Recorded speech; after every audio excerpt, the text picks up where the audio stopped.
Have you ever searched for an ancestor and found nothing? No birth record, no marriage record, no clear trace of where they came from? It can feel like the trail has simply disappeared, and in some cases, it really has. But here's something important to understand. Just because a record doesn't exist doesn't mean the story is gone. In this video, I'm going to show you what to do when records don't exist and how to keep your research moving forward. Hi, I'm Barbara from ancestryseeking.com, and I help family historians research, organize, and preserve their family history.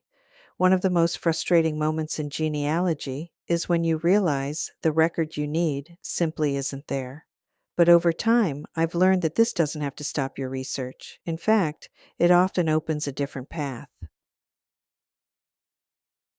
Before we talk about what to do, it helps to understand why records might not exist. There are many reasons. Records may have been lost in fires or floods. They may never have been created at all. They may still exist, but haven't been digitized yet, or they may be stored somewhere unexpected. For example, some early birth records simply weren't required. Some early communities didn't always record births, deaths, or marriages.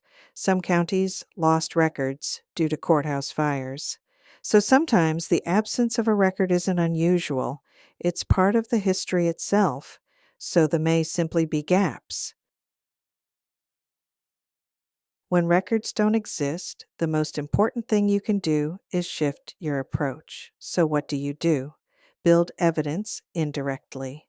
Instead of asking, "Where is the record?" start asking, "What evidence might exist instead?" Because genealogy isn't just about records. It's about building a story from available clues.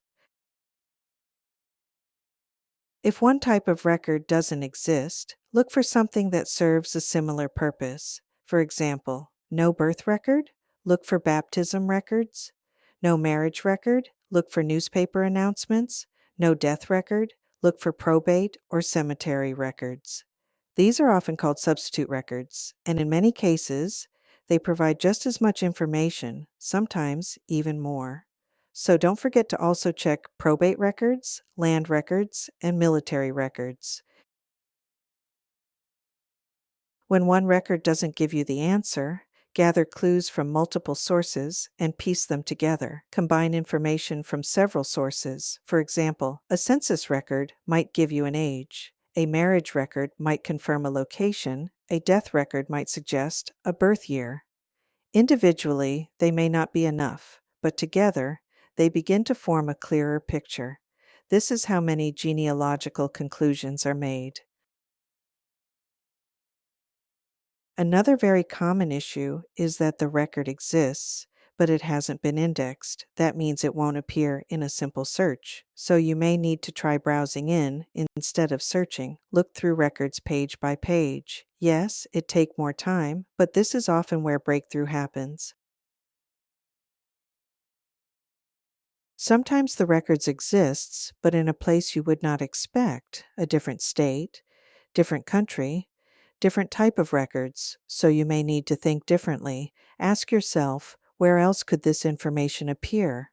Who else might have recorded it? And what records would exist around this event? When your ancestor is missing, look at the people around them, family members, neighbors, witnesses on documents. For example, a sibling's record might reveal a birthplace.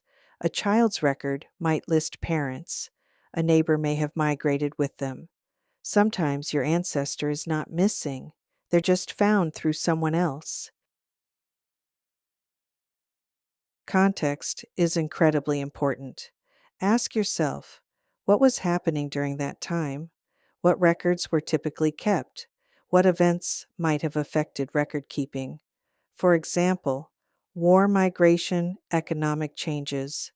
Understanding the environment your ancestor lived in can help explain why records are missing and where to look next.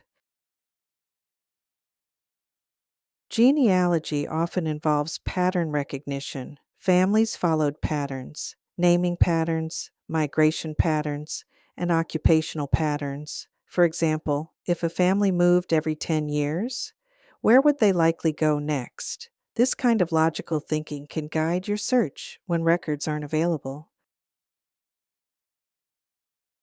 There are times when the record simply does not exist, and that's okay because genealogy is not about finding every document, it's about building the most accurate story possible with what we have.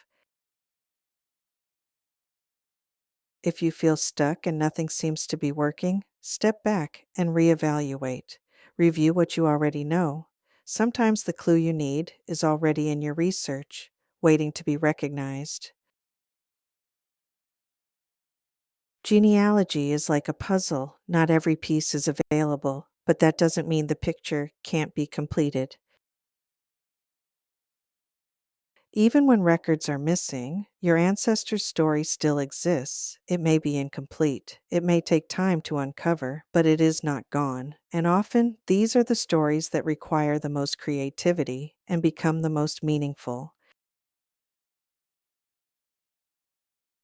So, what you can do: look for those substitute records, use indirect evidence, browse unindexed records, combine multiple sources, research surrounding people, study historical context, use logic and patterns, think beyond expected sources, and reevaluate your research. These steps can help you move forward even when records are missing.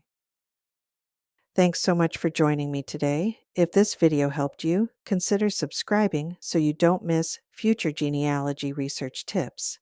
And if you'd like more guidance, visit ancestryseeking.com, where you'll find additional tools, guides, and resources to support your research.